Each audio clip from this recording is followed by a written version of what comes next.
ความรู้คู่ความสุขฟังชัดสัญญาณไกลครอบคลุมพื้นที่จังหวัดเชียงใหม่ติดต่อที่สวทเชียงใหม่053 276 068และ092 246 8579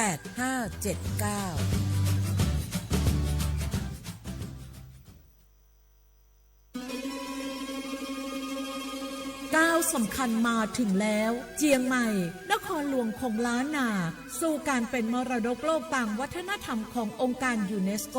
เมืองที่ยังมีชีวิตและมีประชาชนอาศัยอยู่ร่วมกันวันที่ 3-8 สิงหาคม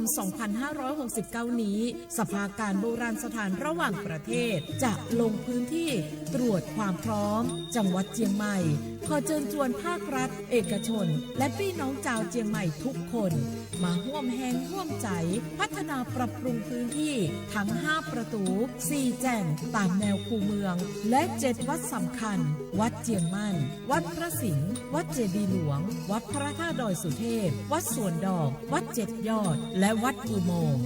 ช่วยกันดูแลให้สะอาดงดงามคงคุณค่าสถาปัตยกรรมดั้งเดิมเพื่อต้อนรับการตรวจครั้งสำคัญนี้ร่วมกันร่วมสนับสนุนเจียงใหม่สู่เมืองมรดกโลกต่างวัฒนธรรมโดยสวทเจียงใหม่สำนักงานประชาสัมพันธ์ที่3กรมประชาสัมพันธ์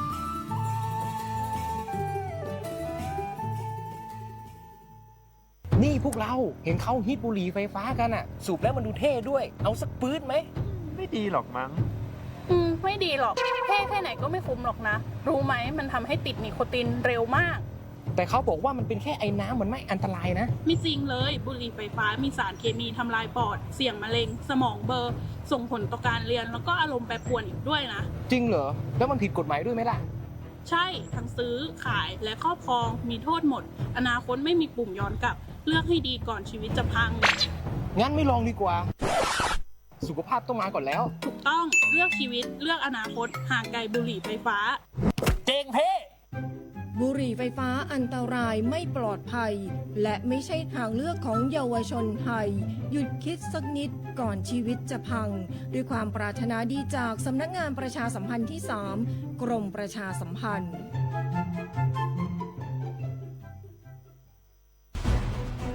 ทุกคนเร็วๆทุกคนเก็บของเร็วๆแผ่นดินไหวแล้วแผ่นดินไหวเดี๋ยวพี่เดี๋ยวก่อนจะรีบไปไหนเก็บของไปไหนพี่เนี่ยพี่ดูในข่าวเขาทำคลิปมานะว่าจังหวัดเราเนี่ยแผ่นดินจะไหวพี่ยังไม่มีแฟนเลยเนี่ยกลัวตายมากเลยเนี่ยไม่อยากตายเอ้าพี่ไปฟังข่าวปลอมมาอีกแล้วเหรอทำไมพี่ไม่ไปดูข้อมูลแผ่นดินไหวที่แอป Earthquake หรือว่า Thai Disaster Alert อ่ะเขาบอกข้อมูลหมดเลยว่าสถานการณ์แบบไหนระดับไหนต้องทำตัวยังไงบ้างอีกอย่างถ้ามือถือพี่ไม่มีเน็ตเนี่ยเขาจะมีเซลล์บอร์ดแคสต์ส่งข้อความแจ้งเตือนมาที่โทรศัพท์พี่โดยตรงเลยพร้อมข้อปฏิบัติด้วยเหลือแค่พี่ปฏิบัติตามนั่นแหละต้องใจเย็นๆลงละขอบคุณมากนะน้องโอเครู้ทันสาธารณภัยห่างไกลความเสียหายด้วยความปรารถนาดีจากสำนักงานประชาสัมพันธ์ที่3กรมประชาสัมพันธ์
เกาะติดข่าวสาร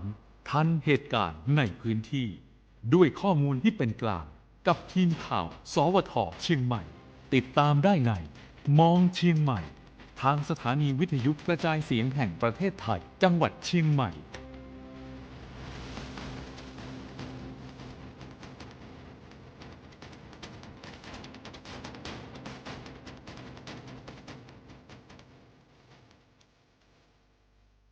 สวัสดีค่ะต้อนรับคุณผู้ฟังเข้าสู่รายการมองเชียงใหม่ เพราะเชียงใหม่มีเรื่องให้มองมากกว่าที่คิด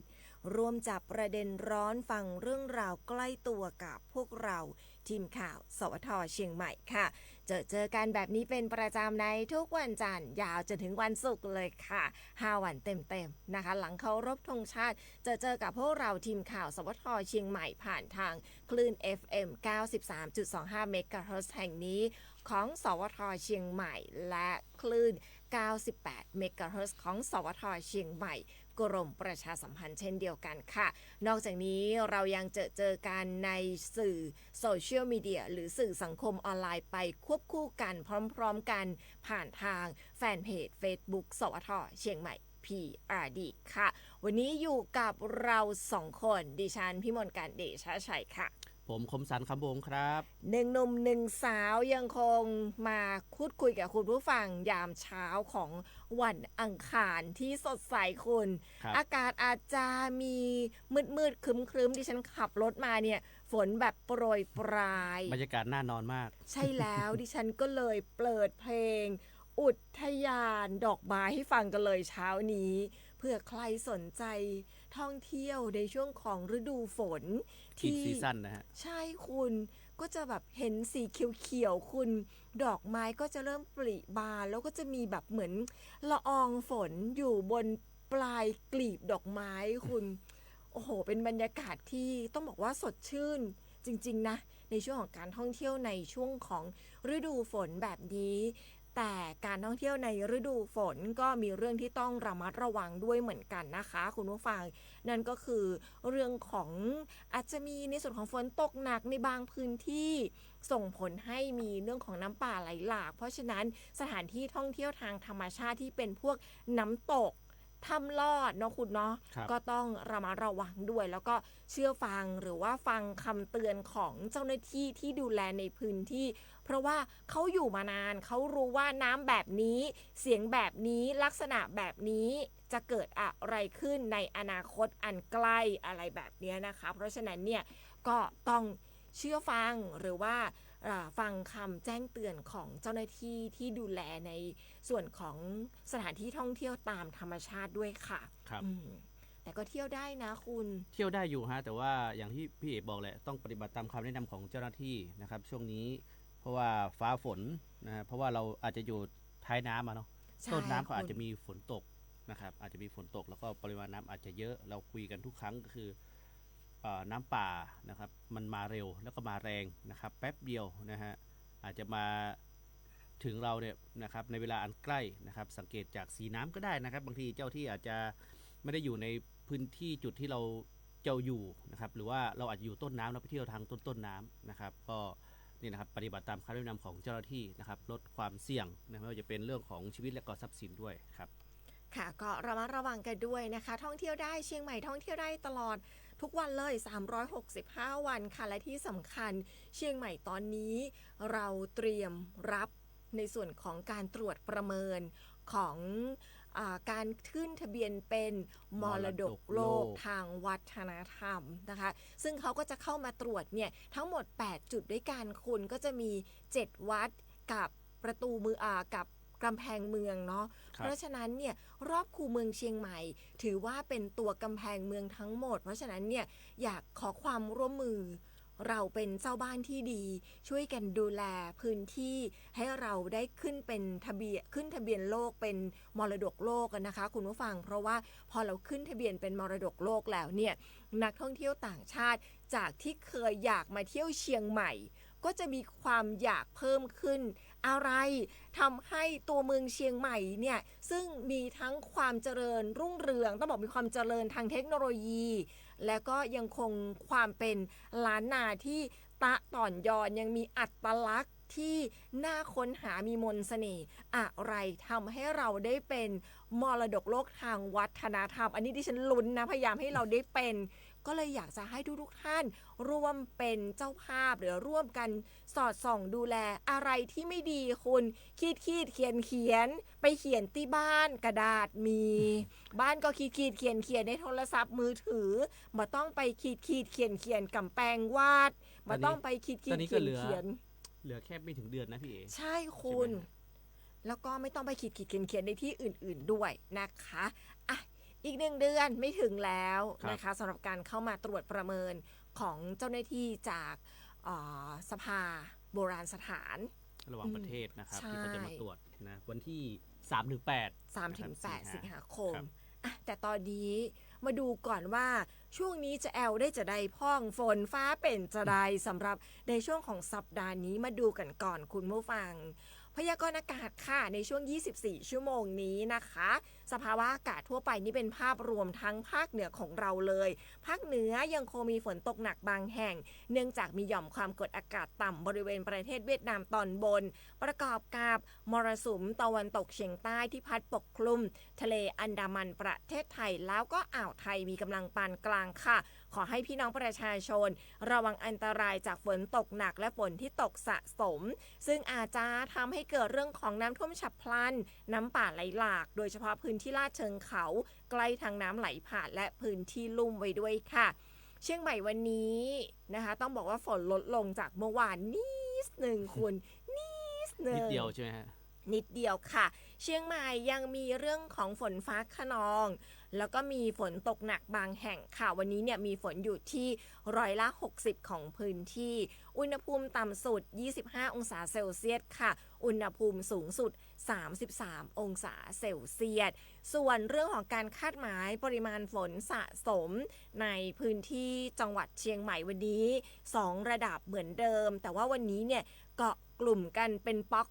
กและป๊อกไป แต่ว่าก็จะมีในส่วนของไม่เข้าพวกเหมือนเดิมนะคะ เริ่มต้นที่ฝนเล็กน้อยนะคะสำหรับการคาดหมายปริมาณฝนสะสม ฝนเล็กน้อยเนี่ยหลายอำเภอเลย ซึ่งจะมีปริมาณฝนอยู่ที่ 0.1 จนถึง 35 มิลลิเมตร นี่ถือว่าฝนเล็กน้อย พื้นที่ดังต่อไปนี้ค่ะ ดอยเต่านะคะไม่เข้าพวกอีกแล้วนะคะ แล้วก็ข้ามมาเลยค่ะ ที่ดอยหล่อ สันป่าตอง สันกำแพง สารพี หางดง อำเภอเมืองเชียงใหม่ สันทราย แม่ริม แม่วางเสมิง แม่แตง แม่อ่อน ดอยสะเก็ด พร้าว เชียงดาว เวียงแหง ชัยปราการ ฝาง และอำเภอแม่อายค่ะ ครับ นี่เป็นพื้นที่ที่มีการคาดหมายปริมาณฝนสะสมอยู่ในระดับเล็กน้อย ส่วนฝนปานกลางวันนี้อีก1ป๊อกค่ะ ซึ่งจะมีปริมาณฝนอยู่ที่ 35.1 ถึง 65 มิลลิเมตรค่ะ ที่อำเภออมก๋อย ฮอด จอมทอง แม่แจ่ม และอำเภอกัลยาณิวัฒนาค่ะ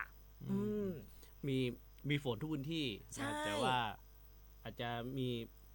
วันนี้กับไม่เหมือนเมื่อวาน เพราะว่าวันนี้เกาะกลุ่ม วันนี้ ะครับ เป็นปอก ใช่ครับ เมื่อวานนี้โอ้โหหย่อมๆเนาะ ยอม มี ใช่ พุ่นมี ค่ะ เท่ เป็นยอม แต่ว่าดอยเต่า ไป เขาก็ยังไม่เข้าพวกอยู่ที่ เหมือนเดิมไม่เข้าพวกนะสำหรับดอยเต่า แต่ว่าใครอยู่ดอยเต่าโทรมาบอกกันได้นะคะว่าเข้าพวกนะ ฝนตกแล้ว เห็นว่าตอนนี้น้ำลดลงไปแล้วก็มีกิจกรรมนะครับการท่องเที่ยวในพื้นที่เนาะที่แพอาจจะไม่ได้ลอยน้ำหรอกตอนเนี้ย นะน้ำอาจจะลดลงไปนะในช่วงที่ผ่านมานะครับ ซึ่งตลอดทั้งสัปดาห์นะครับมีฝนทุกวันเลยนะครับ วันนี้ยืนยันเหมือนเมื่อวานนะครับ ฝน60%ของพื้นที่นะครับ ยาวไปจนถึงนู่นเลยครับวันอาทิตย์นะครับวันอาทิตย์ที่ 12 กรกฎาคมครับมีฝนทุกวันนะฮะ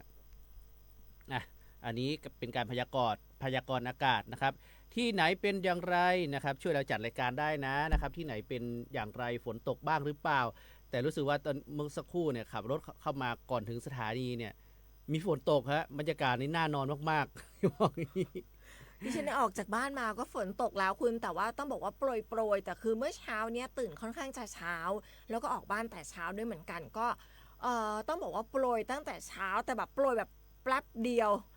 แปรบเดียวเท่านั้น แปรบเดียวเท่านั้นคือแบบเหมือนปาดแล้วหายไปคุณ ตอนนี้ก็น่าจะตกอยู่มั้งอยู่ข้างนอกนะ นะคะเหมือนปาดแล้ว ปริบ หา ปริ ย บ ไป เหมือนที่เอบอกเลยตกปริบปริบนะฮะ ใช่ แต่ว่าพอออกมาช่วงที่ออกมาทำงานนะคะอีกรอบหนึ่งเนี่ยก็ถือว่าฝนโปรยปลายอย่างที่คุณบอก หน้ากระจกรถก็เปียกเลยนะคะถือว่าเปียกเลยล่ะค่ะวันนี้ที่ไหนเป็นอย่างไรในตัวเมืองหรือที่ไหนเป็นอย่างไรก็เล่าสู่กันฟังสักนิดนึงค่ะคุณผู้ฟังนะ ดอยสะ คะ เก็ตตกหรือยังฝน แมนดอยสะเก็ตอาจจะตกอยู่ก็ได้นะครับ นะคะ อ่ะ อ่ะ มีไหนบ้างมีสันปะตองนะแฟนคลับเราอยู่ในสันปะตองไม่แตงนะฮะไม่แตงลุงแป้หายไปหลายวันเลยนะฮะลุงแป้นะลุงแป้ทางโซนไม่แตงนะครับไม่ได้เจอฝนตกหรือเปล่าเนาะทางนู้นนะครับ ใช่ค่ะอ่ะถ้าได้คุณผู้ฟังสักนิดหนึ่งในช่วงแรกของรายการสำหรับเช้าวันนี้นะคะดิฉันขออนุญาตทักทายคุณผู้ฟัง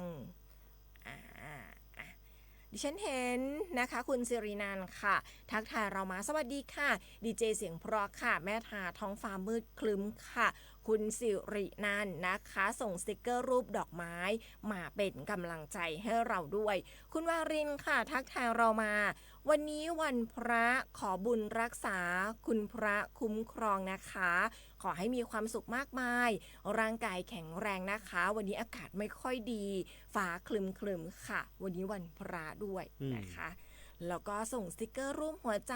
มาเป็นกำลังใจให้เราค่ะคุณป้าพันนีทักทายมาบอกว่าเพลงม่วนเจ้าไหนว่าฝนจะแรงบัดใจซักกำนะฟังนะอาจจะ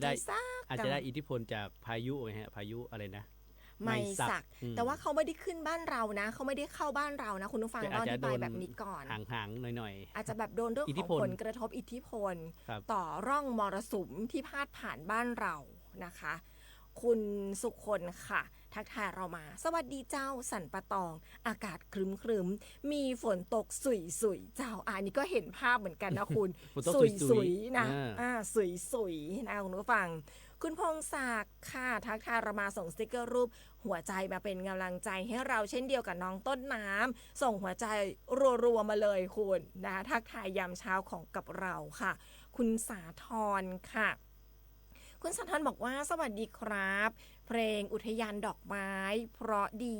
ชอบมากครับขอส่งกำลังใจให้เชียงใหม่ได้มรดกโลกครับที่นนทบุรีวันนี้ฝนยังไม่ตกนะคะอุณหภูมิคุณร้อนทีเดียวนะบ้านเรา25องศาที่ยังว่าร้อนเลยแต่นนทบุรีตอนนี้เนี่ย31องศาแล้วคุณ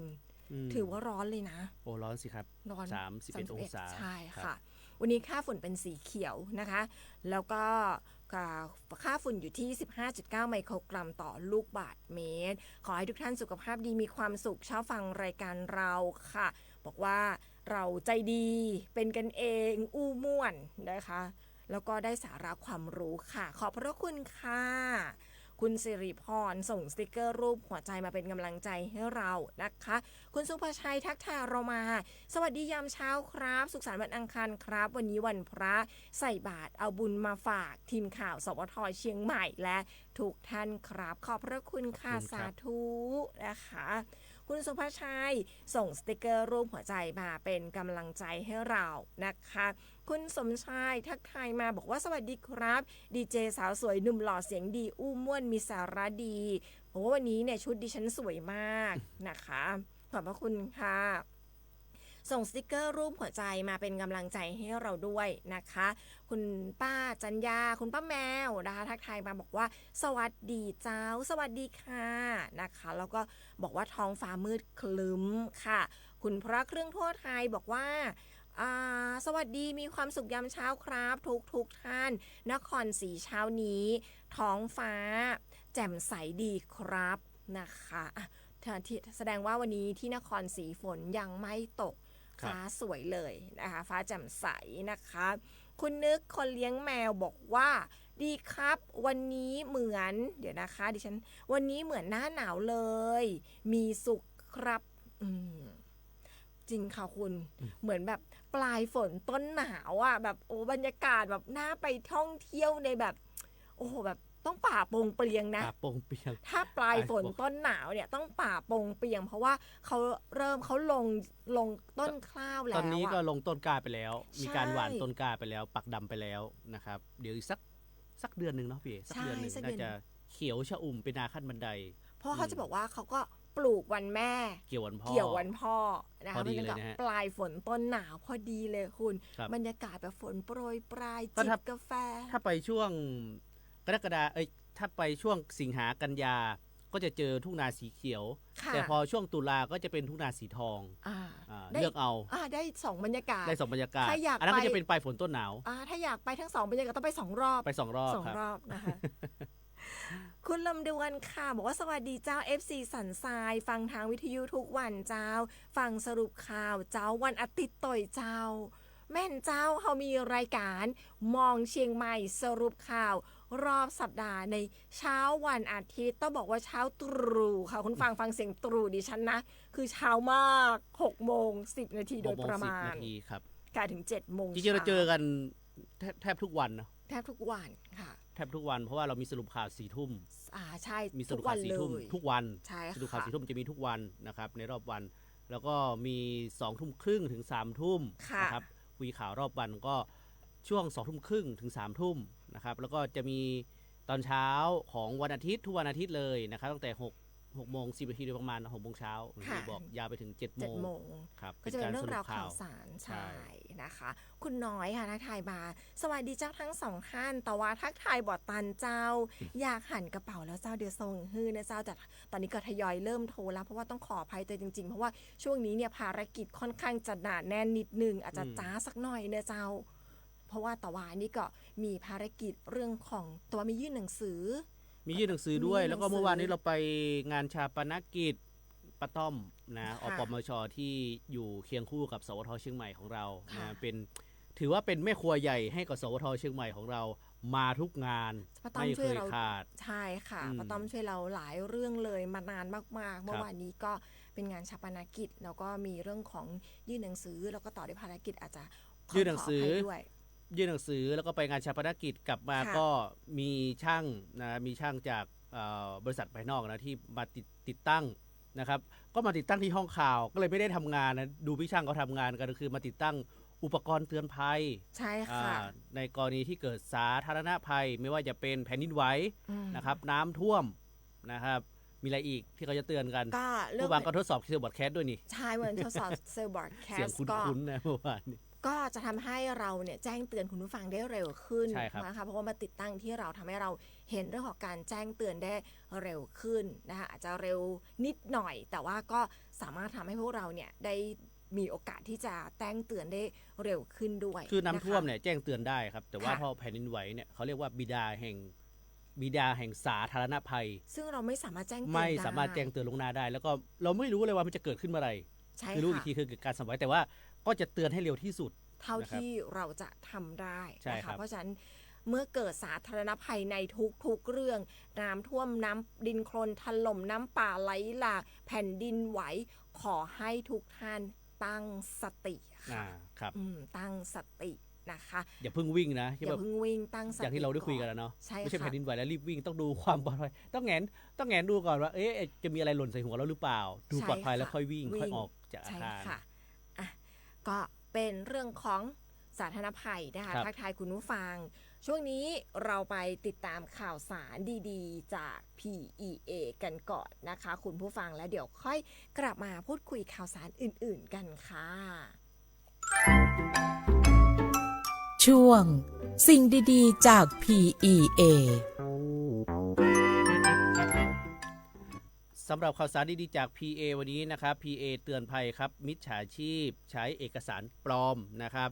ใช้เอกสารปลอมแอบอ้างเป็นเอกสารของเจ้าที่การไฟฟ้าส่วนภูมิภาคนะครับซึ่งก็ขอแจ้งเตือนพี่น้องประชาชนนะครับให้เพิ่มความระมัดระวัง จากกรณีที่มีการเผยแพร่เอกสารและข้อความผ่านทางสื่อสังคมออนไลน์ โดยแอบอ้างชื่อ PEA นะครับเกี่ยวข้องกับการแจ้งเปลี่ยนมิเตอร์ไฟฟ้า การเรียกเก็บเงิน และการคืนเงินประกันไฟฟ้านะครับรวมไปถึงการสร้างบัญชีลายปลอมนะครับ PA Thailand เพื่อหลอกลวงประชาชนนะครับ PA ขอ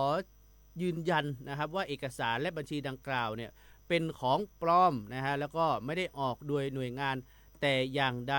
ข้อสังเกตครับข้อสังเกตเอกสารปลอมนะครับรูปแบบของหนังสือและถ้อยคำเนี่ยไม่เป็นไปตามมาตรฐานทางราชการการระบุนะครับการระบุให้ชำระเงินหรือโอนเงินนะครับซึ่ง PA เนี่ยไม่มีนโยบายในการเรียกเก็บเงินหน้าบ้านหรือว่าหน้างานนะฮะต่อไปก็จะเป็นการใช้ข้อมูลส่วนบุคคลนะครับหรือรายละเอียดที่ไม่สอดคล้องหรือมีความผิดปกติการแนบเอกสารหลายฉบับเพื่อสร้างความน่าเชื่อถือเช่นใบเสร็จแล้วก็หนังสือรับรองนะครับสุดท้ายก็จะเป็นการใช้ข้อความเร่งรัดนะครับให้ดำเนินการทันทีนะครับหรือการสื่อสารในลักษณะไม่เป็นทางการนะครับก็เร่งรัดบอกว่าให้รีบโอนเงินให้รีบจ่ายเงินนะครับมิฉะนั้นก็จะตัดไฟหรือว่าจะไม่ได้เงินคืนนะครับอันนี้ฝากเตือนไว้นะครับเพิ่มความระมัดระวังนะครับกลุ่มมิจฉาชีพซึ่งหากมีข้อสงสัยนะครับสามารถที่จะสอบถามได้ที่สำนักงานการไฟฟ้าใกล้บ้านนะครับในพื้นที่ของท่านหรือโทรได้ที่1129 PA Contact Center ได้ตลอด24ชั่วโมงครับค่ะนี่ก็เป็นเรื่องของข่าวสารจากPA นะคะ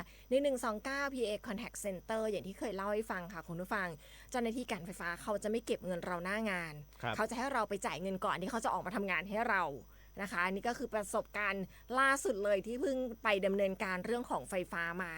เพราะฉะนั้นเนี่ยหน้างานเขาจะไม่ใช่ค่ะหน้างานเขาจะไม่เก็บเงินเราคือเขาจะเอาเอกสารมาให้เราเซ็นรับทราบว่าเขามาดำเนินการให้เราแล้วนะคะแล้วให้เราตรวจสอบว่าที่เขาดำเนินการให้ถูกต้องหรือไม่อย่างไรนะคะแต่จะไม่มีการบอกว่าต้องเก็บค่าธรรมเนียมเพิ่มนู่นนี่นั่นไม่มีนะคะถ้าจะมีค่าธรรมเนียมเพิ่มเขาก็จะมีเอกสารให้เราแล้วก็ให้เราเนี่ยกลับไปจ่ายที่สำนักงานใช่ค่ะอันนี้ประสบการณ์ตรงเล่าสู่กันฟังอีกหนึ่งเรื่องค่ะ3นาทีกับอัยการแผ่นดินมีข้อกฎหมายปรึกษาได้ที่1157และสำนักงานอัยการคุ้มครองสิทธิ์ในทุกจังหวัดนะคะวันนี้จะเป็นเรื่องของความรุนแรงในครอบครัวค่ะคุณเป็นอีกหนึ่งเรื่องใกล้ตัวมากๆเลยนะคะไปติดตามในช่วงนี้กันค่ะ3นาทีกับอัยการแผ่นดิน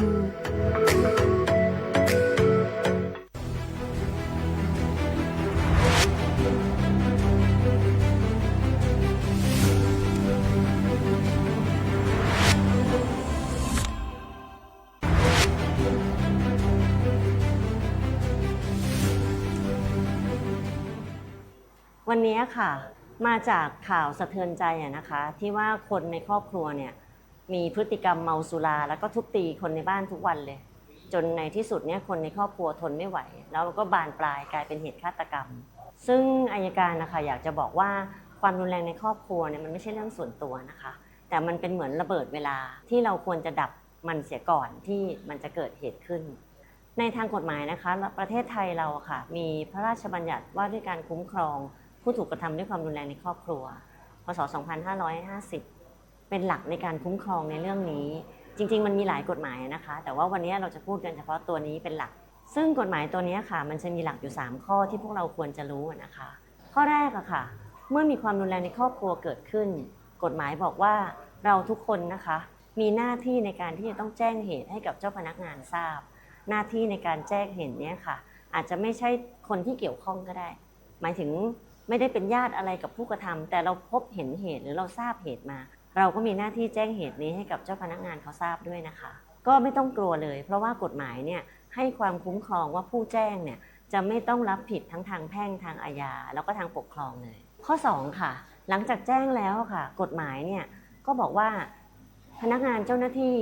รวมถึงศาลนะคะมีอำนาจในการที่จะออกมาตรการบรรเทาทุกข์ชั่วคราวในระหว่างดำเนินคดีได้ทันทีค่ะซึ่งคำสั่งบรรเทาทุกข์ชั่วคราวนี้นะคะอาจจะมีคำสั่งให้ห้ามเข้าใกล้ผู้ถูกกระทำให้ออกจากบ้านรวมถึงการให้ชดใช้เงินบรรเทาทุกข์ชั่วคราวในระหว่างดำเนินคดีได้ด้วยนะคะประการที่3นะคะกฎหมายนี้ค่ะมีวัตถุประสงค์ในการที่จะมุ่งแก้ไขปัญหาในครอบครัวที่เกิดขึ้นไม่ได้มุ่งที่จะให้เอาตัวผู้กระทำผิดมาลงโทษโดยกฎหมายฉบับนี้ค่ะเปิดช่องให้ศาลเนี่ยสามารถที่จะออกคำสั่งให้ตัวผู้กระทำผิด ไปบำบัดนะคะไม่ว่าจะเป็นบำบัดทางจิตบำบัดยาเสพติดหรือบำบัดใดๆก็ตามแต่ที่เกี่ยวข้องหรือเป็นต้นเหตุของการกระทำความผิดนี้ค่ะการที่กฎหมายให้ศาลเนี่ยมีอำนาจที่จะออกคำสั่งต่างๆได้เนี่ยเพื่อแก้ปัญหาที่ต้นเหตุของปัญหาจริงๆแล้วก็รักษาความสัมพันธ์ในครอบครัวไว้ค่ะนอกจากนี้ค่ะไม่ว่าจะมีการดำเนินคดีอาญากับผู้ถูกกระทำด้วยความรุนแรงในครอบครัวในข้อหากระทำด้วยความรุนแรงในครอบครัวหรือไม่ก็ตามตัวผู้เสียหายเองหรือญาติหรือแม้กระทั่งหน่วยงานที่เกี่ยวข้องก็สามารถที่จะยื่นคำร้องขอคุ้มครองสวัสดิภาพต่อศาลเยาวชนและครอบครัวในท้องที่ที่คดีเกิดขึ้นได้ด้วยนะคะดังนั้นนะคะหากตัวเราเองหรือคนในบ้านหรือคนรอบตัวของเรามีการถูกใช้ความรุนแรงในครอบครัวเราอย่านิ่งเฉยนะคะกฎหมายช่วยเหลือเราและมีทางแก้ให้เราได้ค่ะหากว่าอยากปรึกษากับเรานะคะในทางกฎหมายก็โทรหาเราได้นะคะที่สายด่วน1157นะคะสายด่วนอัยการช่วยได้หรือว่าจะมาพบกับพวกเราตัวเป็นๆก็ได้นะคะที่สำนักงานอัยการคุ้มครองสิทธิ์และช่วยเหลือทางกฎหมายและการบังคับคดีทั่วประเทศค่ะพวกเรารอให้คำปรึกษาอยู่นะคะสวัสดีค่ะ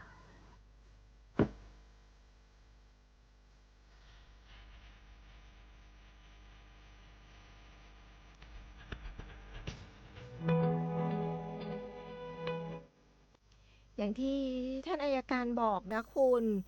1157พร้อมให้คำปรึกษาแล้วก็ท่านอัยการก็บอกว่าถ้าอยากมาเจอท่านแบบตัวเป็นๆ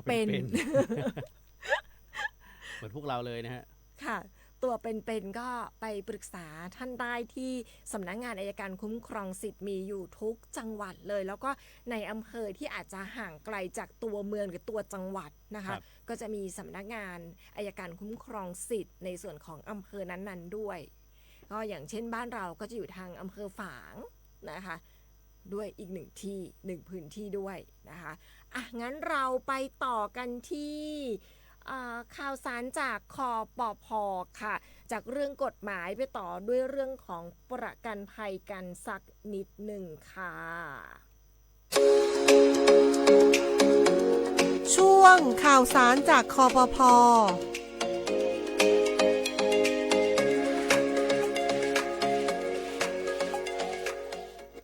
ข่าวสารจากคปภ.วันนี้ค่ะมีเรื่องของการเปิดโครงการนะคะโดยทางด้านของคปภ.เนี่ยเขาจัดโครงการที่ชื่อว่า OIC InsurTech Award 2026 ซึ่งดิฉันก็ได้เชิญชวนคุณผู้ฟังร่วมกันที่จะ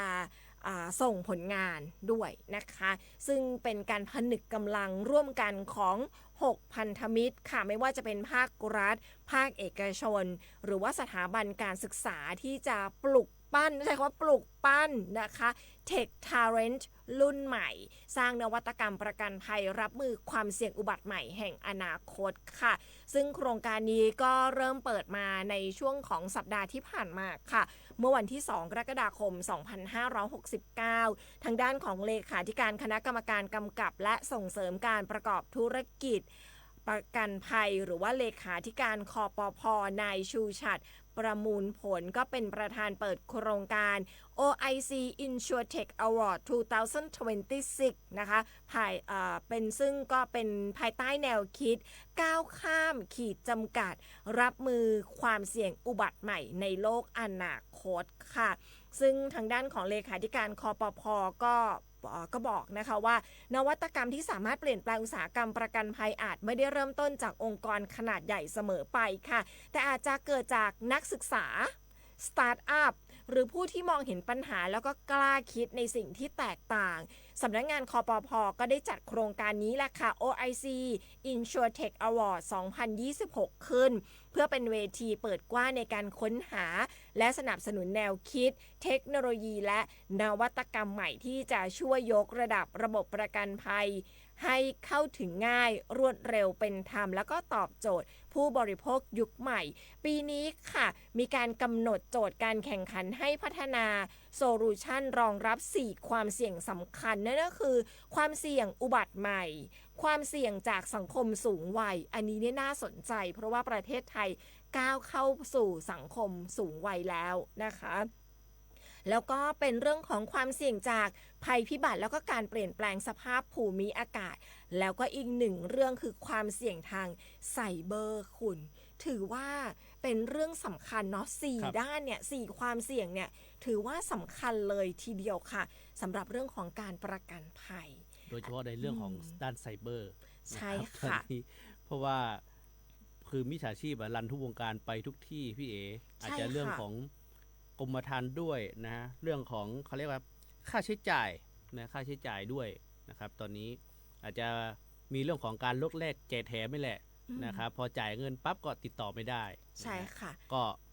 เอาเป็นตัวแทนที่เราไว้ใจเนาะแล้วก็หรืออาจจะเดินทางไปที่สำนักงานขายก็ได้นะครับเพื่อความปลอดภัยเพื่อความชัวร์นะครับเพราะว่าตอนนี้นี่มิจฉาชีพนี่ยิงแอดเล่นกันแบบลดแลกแจกแถมนะครับเหมือนเรื่องที่พักที่เราได้คุยกันทุกครั้งนั่นแหละนะครับช่วงนี้ก็ต้อง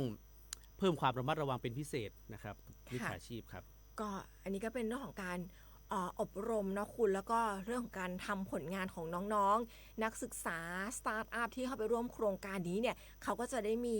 การที่จะดำเนินการในเรื่องของส่งผลงานเข้าประกวดซึ่งการอบรมเนี่ยเขาก็จะมีทั้งเรื่องของการเสวนาคุณแล้วก็มีเรื่องของการส่งเสริมเรื่องของการประยุกต์ใช้ AI เรื่องของ Big Data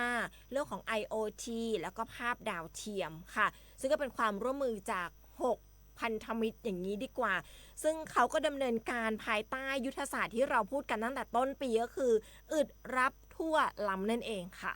ก็เป็นอีกหนึ่งโครงการดีๆจากคปพ.เนาะดิฉันว่าน่าสนใจทีเดียวสำหรับนำนักศึกษาซึ่งบางทีเนี่ยมุมมองของน้องๆก็จะเป็นมุมมองในยุคใหม่ที่แตกต่างจากพวกเรานะคะอ่ะอีกหนึ่งโครงการดีๆจากคปพ.ในช่วงของข่าวสารดีๆจากคปพ.ค่ะไปต่อกันที่ไหนดีคุณไปต่อกันที่เรื่องนี้เพราะว่ายังอยู่ในระยะเวลานะฮะสำหรับจะบอกว่าบอกบุญก็ได้นะบอกบุญก็ได้เป็นการส่งต่อเรื่องของการดูแลรักษาผู้ป่วยหรือว่าการส่งต่อโอกาสให้กับผู้ป่วยครับทางด้านโรงพยาบาลนครพิงค์จังหวัดเชียงใหม่ร่วมกับบริษัทเจริญโภคภัณฑ์อาหารจำกัดมหาชนหรือว่า CPF นะฮะจัดกิจกรรม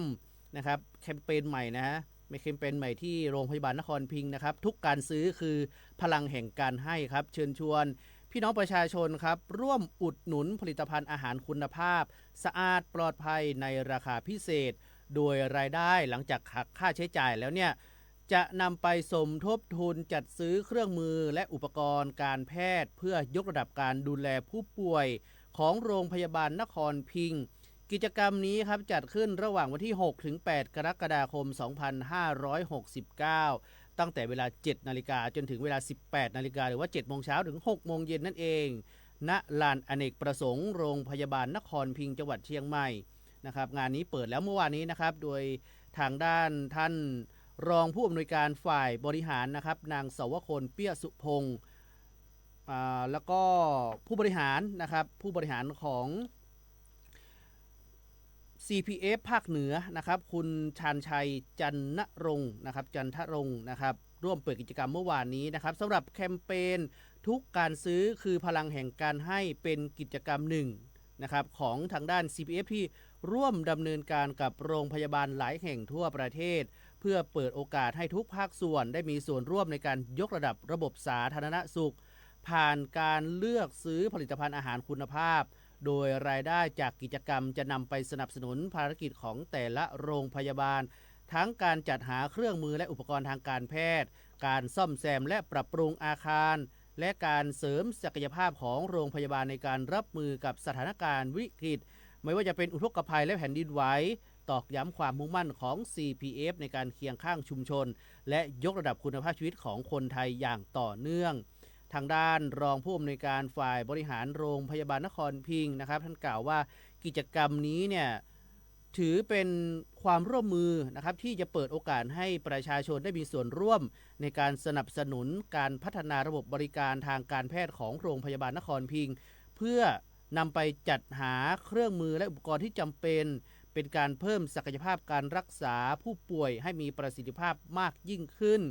ก็ขอเชิญชวนนะครับพี่น้องประชาชนทั่วไปนะครับหรือว่าชาวเชียงใหม่ร่วมอุดหนุนผลิตภัณฑ์อาหารคุณภาพภายในงานและร่วมเป็นส่วนหนึ่งของการส่งต่อโอกาสให้ ผู้ป่วยนะครับไปด้วยกันนะครับ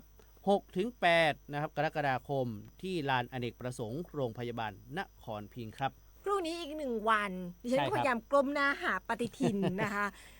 พรุ่งนี้อีก1 วันเริ่มเมื่อวานนี้วันจันทร์วันอังคารวันพุธนะคะ ใช่ครับ รวมส่งต่อความรู้สึกเนาะร่วมด้วยช่วยกัน ใช่ครับเพราะว่าบางทีอุปกรณ์บางอย่างมันทิ้งนะครับเพราะว่า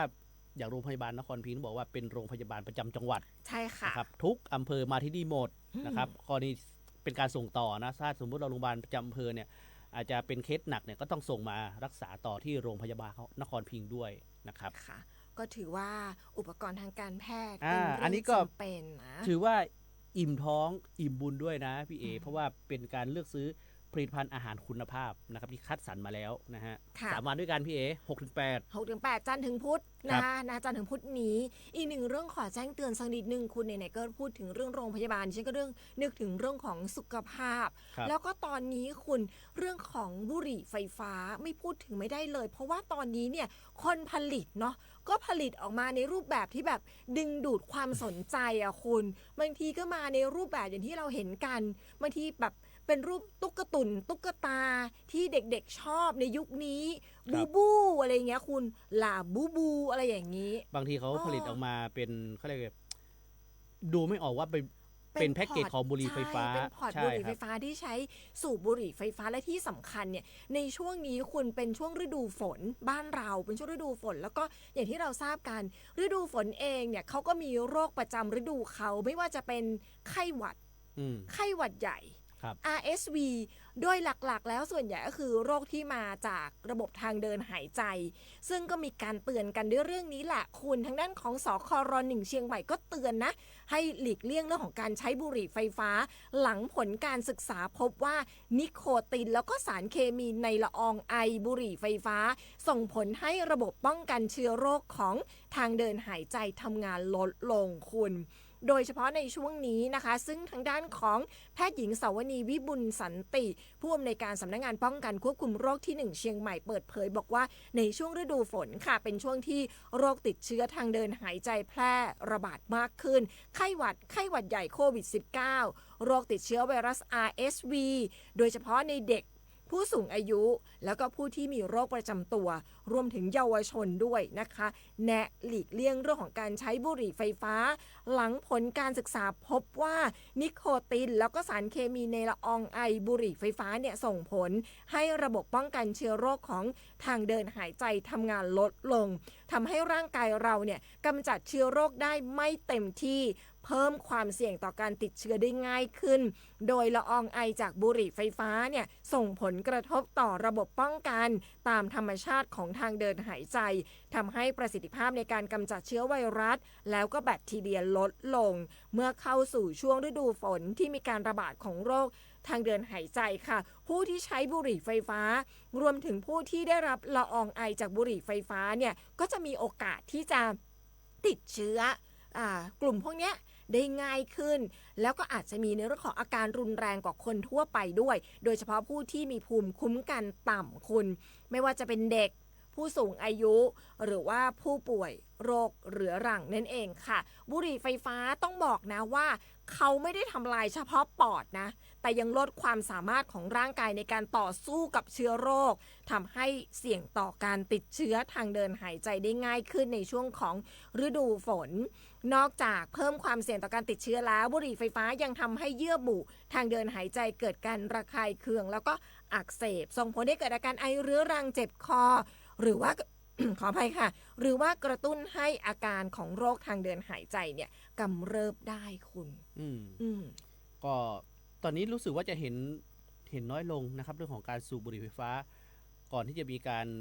ปราบปรามกันเนาะเมื่อก่อนเนี่ยโอ้โหไปที่ไหนก็พ่นควันกันนะครับกระจายเลยแล้วจะบอกว่าบุหรี่ไฟฟ้าเนี่ยอันตรายกว่าบุหรี่มวลนะครับหลายเท่านะพี่เอเพราะว่าอย่างที่บอกไปคือเขามีทั้งละอองนะครับที่จะไปทำลายคือเขาเรียกว่าอะไรทั้งเม็ดเลือดนะครับทั้งโพรงจมูกคือผลที่จะตามมานะครับแล้วก็เป็นเขาเรียกว่าเป็นยาเสพติดอีกชนิดหนึ่งที่ให้ผลนะครับผลเขาเรียกว่าให้ผลทางด้านทำร้ายร่างกายเนี่ยตัวเองเนี่ยนะครับ เร็วที่สุดเลยนะครับจากแทนที่เมื่อก่อนเห็นบุหรี่มวลเรื่องของบุหรี่แค่อะไรนะถุงลมโป่งพองหรือว่าอย่างอื่นใช่ไหมครับหรือว่ามะเร็ง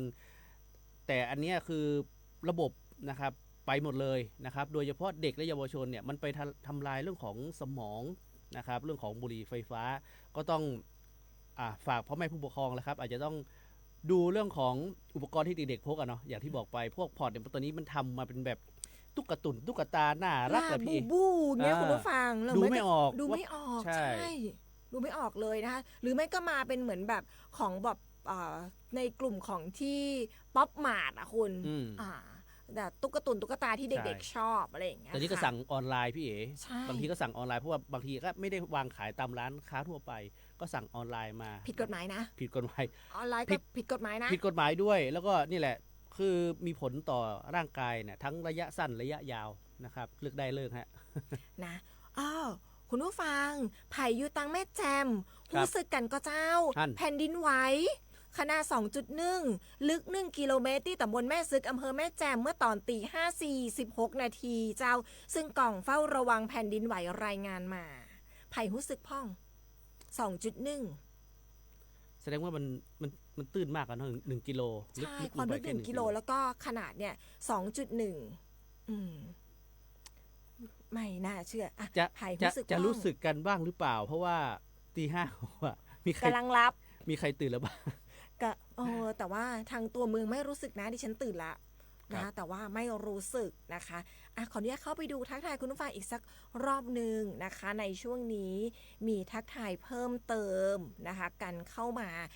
8:56 นาที 57 นาทีแล้วนะคะทักทายคุณผู้ฟังสักนิดหนึ่งในช่วงท้ายของรายการค่ะคุณนฤมลทักทายมาบอกว่าจอมทองฝนตกพรำๆแล้วเจ้านะคะแล้วก็คุณอุดมบอกว่าส่งสติกเกอร์เยี่ยมมาให้เราค่ะคุณโสพลส่งสติกเกอร์รูปหัวใจมาเป็นกำลังใจให้เราด้วยนะคะสำหรับเช้าวันนี้เช้าวันอังคารที่สดใส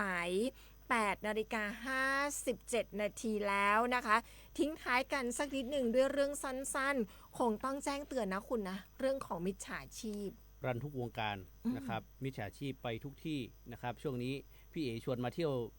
วเชียงใหม่นะครับกรีนซีซั่นก็ระมัดระวังเรื่องของนี่แหละเพจที่พักปลอมนะครับ ค่ะ อันนี้เตือนกันทุกครั้งเลยนะครับเช็คให้ชัวร์ก่อนโอนเงินนะครับรวมไปถึงถ้าได้รับโทรศัพท์นะครับจากเขาเรียกว่าสายแปลกๆแล้วกันนะครับที่เราไม่รู้จักนะครับหรือว่าแอบอ้างเป็นเจ้าหน้าที่นะครับจะบอกเลยว่าเจ้าหน้าที่จะไม่มีการโทรมาหาเรานะครับรวมไปถึงอะไรนะที่บอกว่าให้โอนเงินแสดงความบริสุทธิ์ใจตรวจสอบเส้นทางการเงินไม่เชื่อ ไม่ต้อง ครับ เขาตรวจเองได้ ใช่ เขาไม่ต้องให้เราโอนไปนะ ครั คะ บ แล้วเมื่อสักครู่คุณผู้ฟังโทรมาบอกว่าเมื่อช่วง8 โมงค่ะ ที่แม่วางนะฝนตกแล้วด้วยนะ สาย คะ ใต้นะครับ อ่ะทิ้งท้ายค่ะ วันนี้ 7 กรกฎาคม 2569 เป็นวันช็อกโกแลตโลกค่ะ เป็นวันที่กำหนดขึ้นเพื่อเฉลิมฉลองให้แก่ช็อกโกแลตอาหารและของหวานยอดนิยมของคนทั่วโลกค่ะ โดยเชื่อกันว่าเป็นวันที่ทวีปยุโรปเริ่มรู้จักแล้วก็นำเข้าช็อกโกแลตเป็นครั้งแรกเมื่อปีคริสตศักราช 1550 ค่ะ วันนี้วันช็อกโกแลตโลก ไปทานช็อกโกแลตเย็นกันได้เลยนะคะ หรือว่าทานช็อกโกแลตกันได้8:59 นาทีแล้ว เรา2 คนได้เวลาไปกันก่อน ไปกันก่อน นะคะ เดี๋ยวเจอกันพรุ่งนี้เราเจอกันทุกวันนะฮะช่วงนี้ ค่ะเดี๋ยว 5 วันรวด ค่ะเจอกันพรุ่งนี้เรา2 คนไปก่อนสวัสดีค่ะ สวัสดีครับ